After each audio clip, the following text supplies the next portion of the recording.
شادی میں محفل کرنا، نعت خوانی کرنا، قرآن خوانی کرنا بہت اچھی بات ہے، بڑا اچھا طریقہ ہے، لیکن اس کو فارمیلٹی نہ بنا دیا جائے کہ جناب ہمارے پہلے 4 فنکشن ہوتے تھے اب 5 ہوں گے، ایک جو ہے وہ نعت خوانی ہو جائے گی جس میں اللہ رسول کی باتیں ہو جائیں گی، باقی سارے وہ کام بھی ہوں گے جو اللہ کو ناراض کرنے والے ہیں۔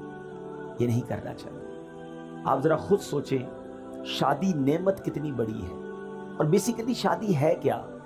شادی 2 نئے خاندان مل رہے ہیں، ایک نئی زندگی شروع ہو رہی ہے، ایک نئی بنیاد، ایک نئی عمارت بنائی جا رہی ہے۔ دنیا کا دستور ہے آپ کے علاقے میں کوئی عمارت بنے، سریا کمزور ڈال دیں، سیمنٹ بیکار ڈال دیں، کنکریٹ ڈالیں ہی نہ، بنیاد کمزور کر دیں، پھر عمارت بڑی اچھی بنا لیں، اس پہ پینٹ بھی اچھا کر دیں، کھڑکیاں بھی اچھی لگائیں، ٹائلیں بھی اچھی لگائیں، تو لوگ کیا کہیں گے؟ یہ بے وقوفی کر رہا ہے۔ پہلے بنیاد مضبوط کرتا، پھر اوپر خرچہ کرتا، اور تھوڑے عرصے بعد وہ عمارت دھڑام سے گر جاتی ہے۔ ہم نے کئی شادیوں کے بعد گھر برباد ہوتے دیکھے، ہم نے کئی بچیوں کو واپس گھر آتے دیکھا، ہم نے روزانہ لڑائی جھگڑے ہوتے گھروں میں دیکھے۔ لوگ آ کر بتاتے ہیں کہ بڑی دھوم دھام سے کروڑوں لاکھوں روپے خرچ کر کے شادی کی، مگر آج بچے اپنے گھر میں خوش نہیں ہیں، اولاد نہیں ہو رہی ہے، بڑی بڑی نا اتفاقی ہے۔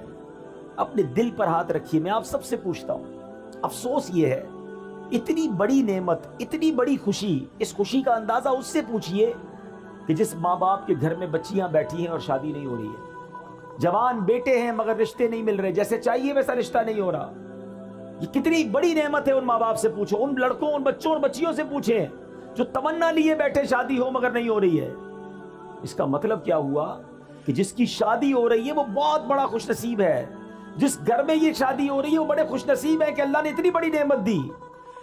مگر عجب کہانی یہ ہے کہ وہ گھر جس میں سارا سال ڈانس نہیں ہوا تھا، جس میں پوری زندگی میں کبھی ناچ گانے، ڈھول تماشے، جوئے، بے حیائی کے کام نہیں ہوتے تھے، سارے گھر والے نمازی بھی ہوتے تھے، مگر ان کے گھر میں بھی وہ ہو رہا ہے کہ سر شرم سے جھک جاتا، اور ان کو بندہ کہے کہ حضرت یہ کیا ہو رہا ہے، یہ آپ اپنے گھر میں کیا کر رہے ہیں؟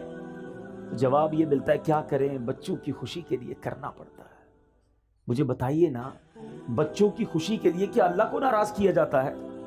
ایک نیا خاندان آپ بنانے جا رہے ہیں اور اس کی بنیاد میں گناہ، حرام، اللہ کی ناراضی ڈالو گے تو کیا پھر آپ ایکسپیکٹ کریں گے؟ کیا ملے گا آپ کو؟ کیا رب کی رحمت نازل ہوگی؟ کیا گھر میں خوشیاں آئیں گی؟ اصل میں ہم پتہ ہے غلطی کیا کر رہے ہیں، ہم چند رشتہ دار، چند دوستوں کو راضی کرنے کے لیے اپنا مستقبل برباد کر رہے ہوتے ہیں کہ یار یہ کیا کہیں گے، یہ رسم بھی نہیں کی، یہ والا فنکشن بھی نہیں کیا، اتنے پیسے والے لوگ ہیں پھر بھی یہ کام نہیں کیا۔ نہیں میرے بیچ اسلامی بھائیوں، پیسہ اللہ نے اس لیے نہیں دیا کہ اسی پیسے سے اللہ کو ناراض کیا جائے۔ میں ایک صاحب سے ملا، بڑے کمال کی شخصیت ہے، بہت پیسہ اللہ نے دیا ہے، کہتے میں جب بھی بچوں کی شادی کرتا ہوں نا، یہ الٹے سیدھے فنکشن پہ خرچ نہیں کرتا، پیسے بچاتا ہوں اور اپنے بچوں کی شادی کے ساتھ 12 غریب بچوں کی بھی شادیاں کرتا ہوں۔ کرونا خرچ اگر ایسے کرنا ہے تو ضروری ہے کہ پیسہ دکھانے کے لیے اتنا پیسہ لٹایا جائے کہ پورے گاؤں میں نام بھی تو ہونا چاہیے نا کہ ہمارے گاؤں کی سب سے بڑی شادی تھی، فلاں قسم کی گاڑیاں آئیں، فلاں کتنے قسم کے کھانے تھے۔ ٹھیک ہے، ہر کام ناجائز نہیں ہوتا، لیکن مجھے بتائیے کتنے ناجائز کام کرتے ہیں؟ نہ کریں ایسا۔ میں تمام نوجوانوں کو یہ درس دیتا ہوں، آپ اسٹینڈ لیا کرو، آپ نے اپنی بیوی کے ساتھ، اپنی فیملی کے ساتھ وقت گزارنا ہے۔ آپ کہو کہ نہیں جناب میری شادی میں حرام نہیں ہوگا کیونکہ بعد میں پریشان میں نے ہونا ہے، اگر اللہ ہی ناراض ہو گیا تو میری اگلی نسلوں میں کیا ہوگا؟ ہم خود نوجوان اسٹینڈ لیں، ماں باپ بعض اوقات مجبور ہو جاتے ہیں کہ کیا کریں، جوان بیٹا مانتا نہیں ہے، بیٹی لڑتی ہے کہ مجھے یہ سارے کام کرنے ہیں۔